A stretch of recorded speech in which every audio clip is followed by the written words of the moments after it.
It's not about making a nice impression. It's about making an impact. It's about doing your best. I learned how to make an impact from the wisest person I ever met in my life, a third grade dropout.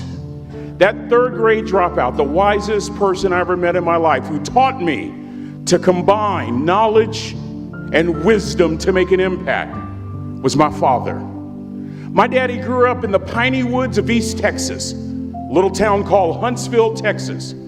After World War II was over, my father decided to be the only one in his family to migrate west. And in the 1950s, he found his way to the San Francisco Bay Area, fell in love with a forklift driver. My mother was a bad mama jamma, let me tell you right now, baby.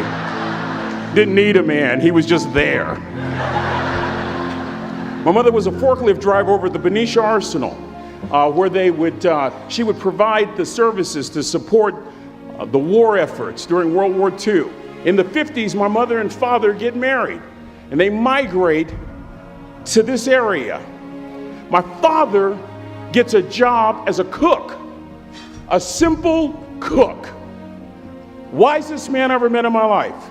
Just a simple cook. Left school in the third grade to help out on the family farm, but just because he left school doesn't mean his education stopped. Mark Twain once said, "I've never allowed my schooling to get in the way of my education."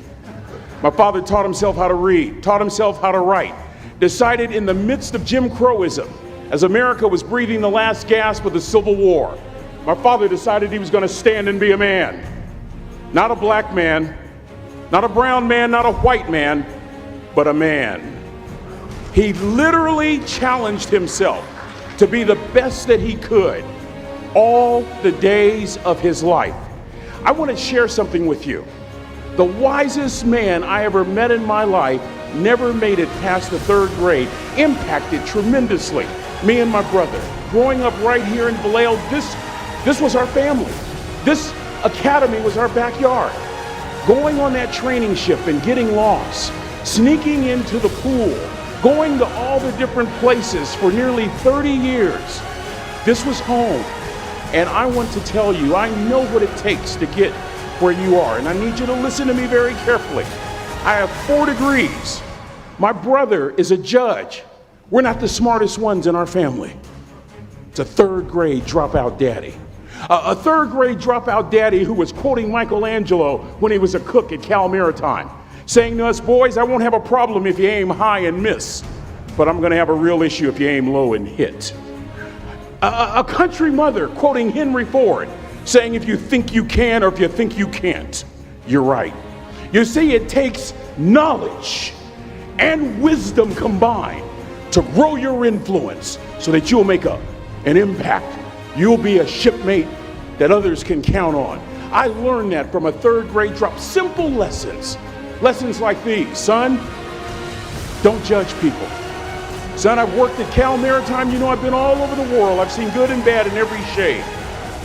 Don't judge people. The tendency of a person is to walk away from somebody that's different from them. You stay there and you get to know them. Never judge. Then he dropped Jonathan Swift on me, who said vision is the ability to see the invisible. Don't judge. Another lesson from this third grade dropout. Son, you'd rather be an hour early than a minute late. We never knew what time it was at my house because the clocks were always ahead. We were on Cal Maritime. Come on, somebody. Watch this. My father had the breakfast and lunch shift here at the academy. He had to be at work at 5 o'clock. We lived on Louisiana Street, 15 minutes away. My mother said for nearly 30 years, my father left the house at 3:45 in the morning. One day she asked him, "Why, Daddy?" He said, "Maybe one of my boys will catch me in the act of excellence." I want to share 2 things with you. Aristotle said, "You are what you repeatedly do." Therefore, excellence ought to be a habit, not an act. Don't ever forget that. Lesson number 3, be kind to people. He always told us kind deeds are never lost. I know you're tough. I know you're seaworthy, but always remember to be kind. Always. Don't ever forget that. Never embarrass mama. Yeah.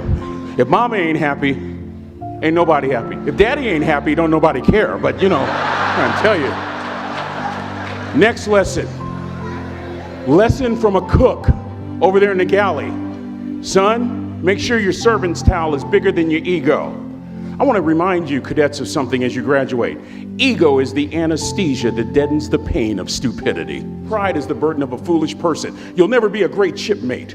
You'll never be a great executive. You'll never be a great teammate if it's all about you. You'll never be a great supervisor or council person if it's all about you. You'll never be a great staff member if it's all about you. Rather, make sure that servant's towel is always big. Final lesson. Son, if you're going to do a job, do it right. I don't have to tell you all that, Cal Maritime, and I know grammatically that's not correct. It ought to be do it well, but I like that old school ghetto kind of do it the right way. I'm thinking about a little boy in Los Angeles. All he wants to do is play Little League Baseball. His mother can't even afford to buy him a glove. And he eventually plays Little League, and he's really good. And he's so good he gets a scholarship to Cal Poly San Luis Obispo. And he's so good he gets drafted by the San Diego Padres. And he's so good he helps the St. Louis Cardinals win a World Series. And 12 years ago, when Ozzie Smith walked into the Hall of Fame, he said during his induction speech, and in part I quote word for word, he said, "I've always been told how average I can be. Always been criticized about being average. But I want to tell you something. I stand here before you, before all of these people, not listening to those words, but telling myself every single day to shoot for the stars, to be the best that I can be. Good enough isn't good enough if it can be better, and better isn't good enough if it can be best." That's the California Maritime way. Good enough isn't good enough if it can be better. Better isn't good enough if it can be best. Let me close with a very personal story that I think will bring all this into focus. Wisdom will come to you in the unlikeliest of sources, a lot of times through failure. When you hit rock bottom, remember this. While you're struggling, rock bottom can also be a great foundation on which to build and on which to grow. I'm not worried that you'll be successful. I'm worried that you won't fail from time to time. The person that gets up off the canvas and keeps growing, that's the person that will continue to grow their influence. Back in the 70s, to help me make this point, let me introduce you to someone. I met the finest woman I'd ever met in my life. Back in my day, we'd have called her a brick house. I was going to that great academic institution in the north, Chico State. Y'all don't know what I'm talking about. Probably studying really hard.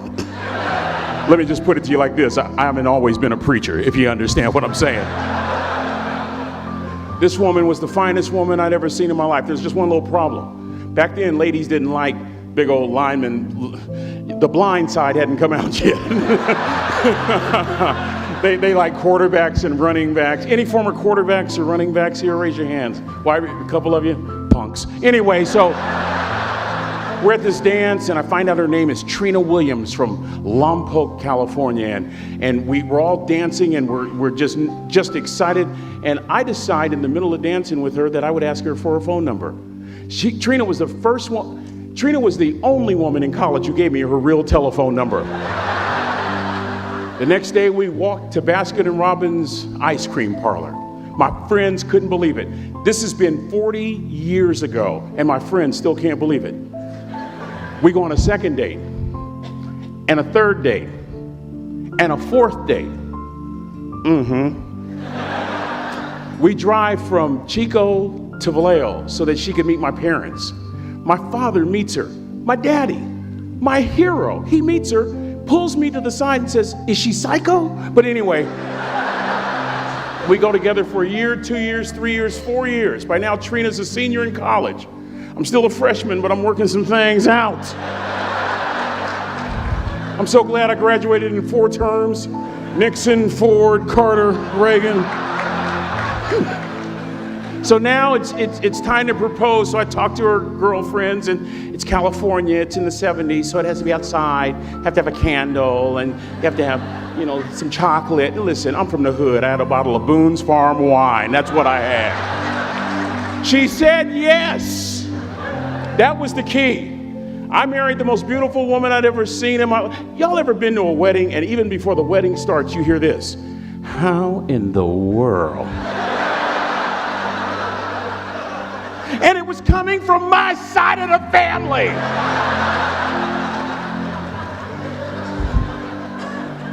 We get married, we have a few children, our lives are great. One day, Trina finds a lump in her left breast. Breast cancer. 6 years after that diagnosis, me and my 2 little boys walked up to Mommy's casket.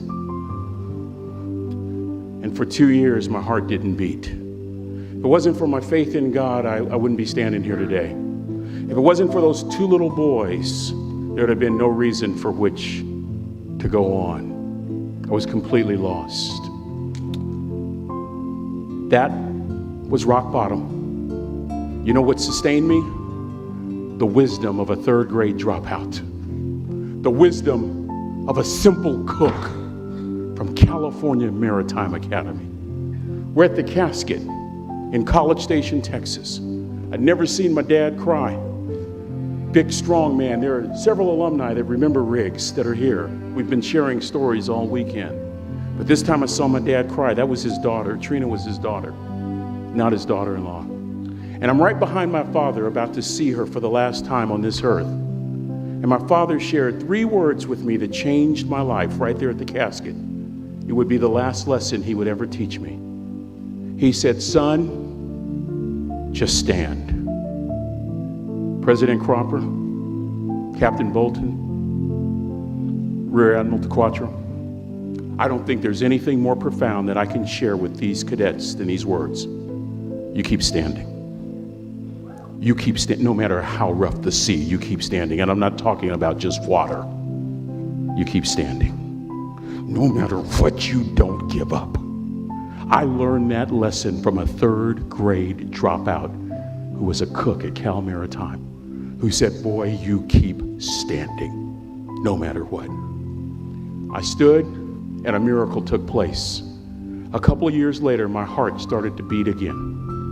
I'm talking in a group about like this when all of a sudden I spot the finest woman I've ever met in my life again. First thing Janet did after we got married was she adopted those little boys, fulfilling Trina's last wish that her babies not go through life without a mommy. I close with this, and this will make the point more salient than any of my previous words. Let me take you back to 2 days before Trina died. No hair because of chemotherapy, cadets. A tummy pooched out because of a liver no longer working. She weighed about 75 pounds. I'm in the kitchen so I can keep an eye on her in the family room. She's surrounded by pillows. Our then youngest son, Andrew, walks up with a shirt that he wants Mommy to fold. And this is what I hear from Trina. Andrew, Mama, not always gonna be there to help you. She was saying goodbye. And I was so moved, I waited for Andrew to leave, and I walked over and I sat next to her on the couch.